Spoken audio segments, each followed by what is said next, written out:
o reverendo Caio Fábio. Como se não fosse ele, como se ele nunca tivesse dado ênfase nisso na vida, como se os livros e os cursos não fossem acerca disso. Ele tratou como quem tinha queimado a biblioteca de Alexandria e zerou o conhecimento. Falei, bom, pode até ser que ele não queira falar nesse assunto comigo por tristeza, ou por vergonha, ou por dor. Deixa pra lá, não sou eu que vou provocar coisa nenhuma. Recentemente surgiram rumores de que o reverendo teria dito absurdos a Daniel Mastral, exacerbando ainda mais suas lutas internas. Mas será que isso é verdade? Qual foi a real natureza do relacionamento entre eles? E o que Caio Fábio realmente pensa sobre as práticas de Mastral? Conhecido por suas opiniões firmes e muitas vezes polêmicas, Caio Fábio tem sido uma voz crítica e alertadora. Hoje, trazemos a vocês uma perspectiva exclusiva. Caio Fábio narra em suas próprias palavras a pouca relação que teve com Daniel Mastral e os incansáveis alertas que fez sobre os perigos das práticas sombrias que Mastral estava envolvido. Prepare-se para ouvir uma declaração que pode mudar sua percepção sobre este caso complexo.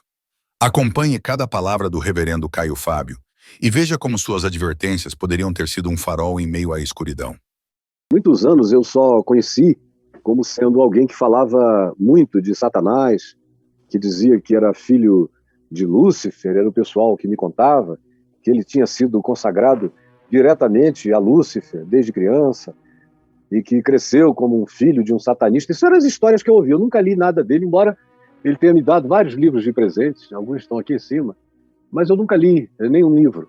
Eu abri e vi que os romances andavam muito nessa linha. Eu não tenho muito interesse nessas coisas, ou nenhum. Aí tinha um livro ali com o nome de um livro que eu lancei no ano 2000, chamado Nefilim, em junho de 2000. E aí eu vi que ele lançou bem depois um livro chamado Nefilim também. Eu também não sei nem o que é, nem fui ver, porque eu às vezes não gosto de ver, que é para não ficar triste com os conteúdos. Mas ele estava vivendo lá, eu vivendo aqui durante muitos anos, até que aconteceu alguma coisa aqui no Papo de Graça. Alguém me fez uma pergunta e o Braulio leu, falando sobre o Daniel Mastral. Isso já deve ter uns 4 anos, mais ou menos, 4 para 5 anos. Aí me perguntou, eu não costumo evitar, ainda mais porque eu nem sabia que o Braulio ia me perguntar. Me perguntou, eu assim, alguns segundos, pensei, respondo ou não respondo, resolvi responder. E o que eu respondi foi, não tem interesse, está gravado aí. Não tem interesse, nunca tive, não tenho interesse nessas coisas, acho que essas ênfases são adoecedoras e gostaria, tudo que eu ouço não me impressiona bem, só me impressiona mal, e eu gostaria muito, muito, muito, era que essa pessoa parasse de ficar focada num negócio que já tem anos.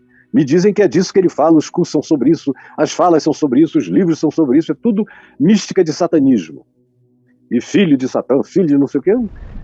Então não tem nenhum interesse, eu acho que isso tudo é tolice. Eu falei lá algumas coisas, e foi só isso que eu disse. Aí mandaram para ele, ou ele ouviu, não sei como é que foi, ele respondeu um vídeo educado para mim, reverendo Caio, eu fiquei muito frustrado, porque o senhor falou isso, isso e aquilo, repetiu o que eu tinha dito, e é o que eu penso. E eu tenho tanta admiração pelo senhor, não sei o que e tal. E eu fiquei olhando na reprise do programa a fala dele, me deu assim uma compaixão, um carinho. Eu falei, meu Deus, quem sabe ele nunca teve uma chance para fora desse mundo aí, dessa coisa. Ficou viciado nesse globo da morte, que roda, roda, roda, roda e não sai do mesmo lugar. Quem sabe?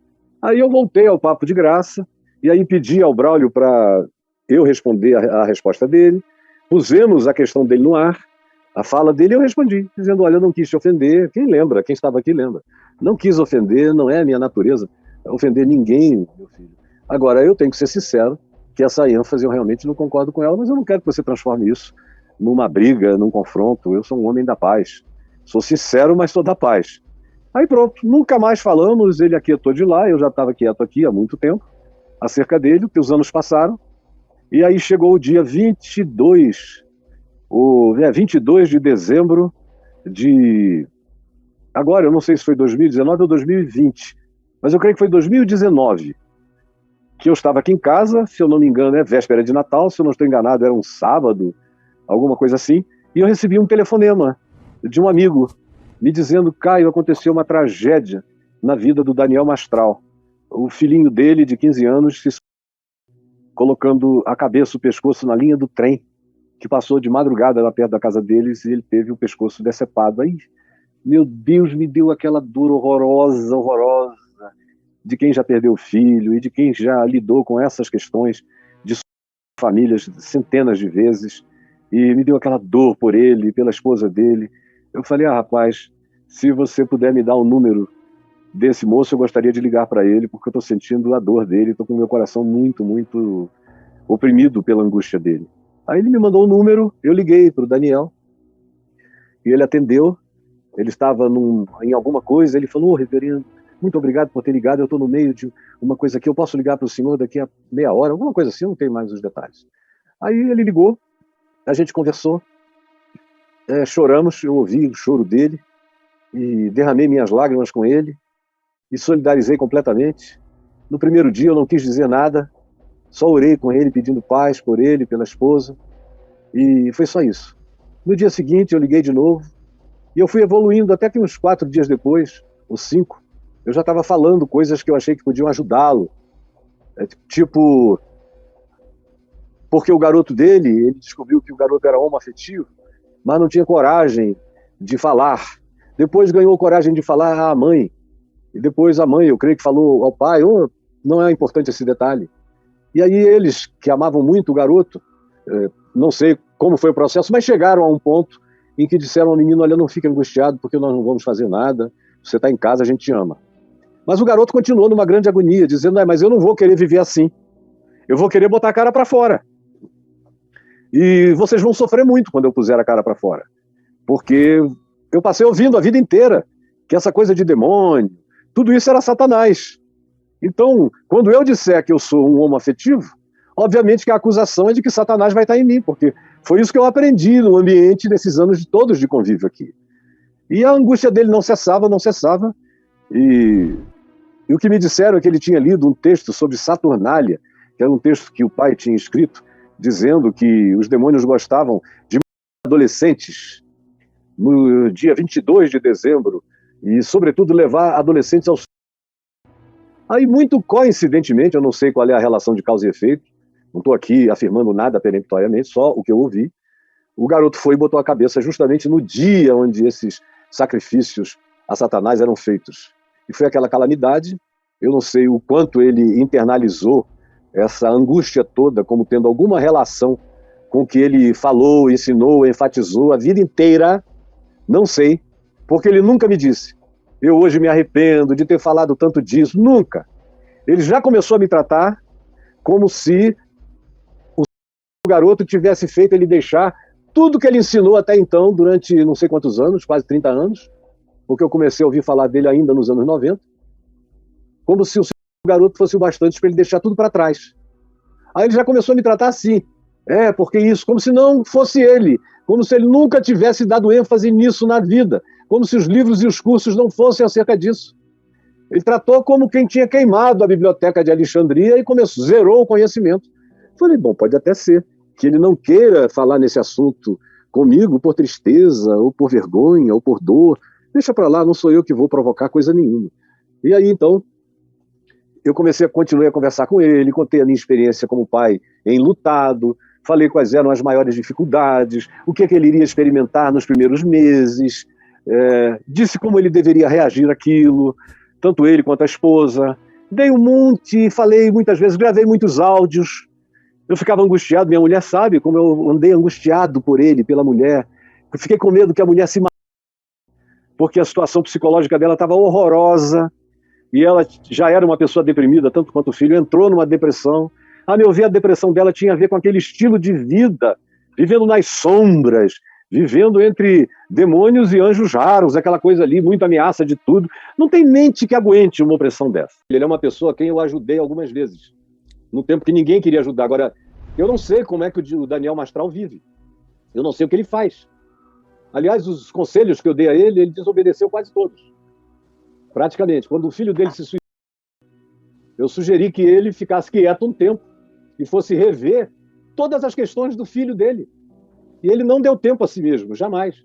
Um mês depois, ele já estava me dizendo que estava fazendo cursos, reunindo a comunidade dele, escrevendo livros, escreveu um livro do Diário do Filho, e não sei o que. Eu digo, cara, não faz isso, você está fugindo. Teu filho não faz isso.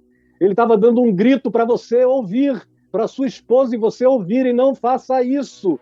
Pare com esse ativismo. Isso não vai acabar bem. Aí ele, toda vez que ele me ligava, ele deixava algum recado na minha secretária ali, no meu WhatsApp, dizendo dos feitos que ele estava realizando logo depois da morte do filho, eu fui ficando muito preocupado e falei, olha, me preocupa que você não dê tempo ao tempo e que você esteja nessa correria de fuga. Isso vai te fazer mal. E a tua mulher também. Aí depois falou comigo que a mulher dele estava com muita depressão. Falei, vocês não pararam, ou você pelo menos não parou. Aí depois, não muito tempo depois, ele me informa que a mulher dele tinha tido uma overdose, em outras palavras, uma overdose. É uma maneira branda da gente chamar o suicídio de outra coisa. Se suicídio de agonia, de angústia, eu falei, cara, que tristeza, meu irmão, teu filho, agora a tua mulher. Para! Você não vê que tem uma coisa muito errada aí?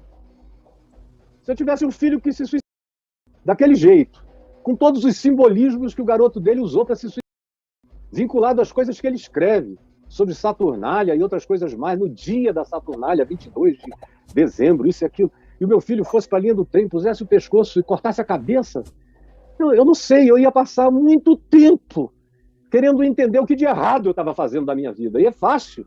Num caso desse, você vê que tem exageros enormes, a ponto do filho não ter suportado. Aí, 2 anos e meio depois, a mulher se suicidou com uma overdose, tem alguma coisa pior ainda. E aí, 1 mês e meio depois, eu falando com ele, ele já estava num pique danado, falando de uma irmãzinha que estava ajudando muito a ele fazer coisas novas, isso, aquilo e tal, tal. Aí eu falei para mim mesmo, I rest my case. Tudo que eu falo para ele, ele agradece, diz que eu sou o único que dou força, o único que chega junto, o único que estimula ele a levantar a cabeça, só que ele não faz nada do que eu sugiro, ele faz tudo o contrário. Então eu não posso dizer que sou amigo dele ou que ele é meu amigo. Ele é uma pessoa por quem eu tenho tido profunda compaixão, mas acho que ele vive de maneira profundamente adoecida, psicologicamente falando. Acho que é um ser enfermo, doente, que não quer se curar, não quer se tratar. Então, fecha parêntese, por favor. Me inclui fora dessa.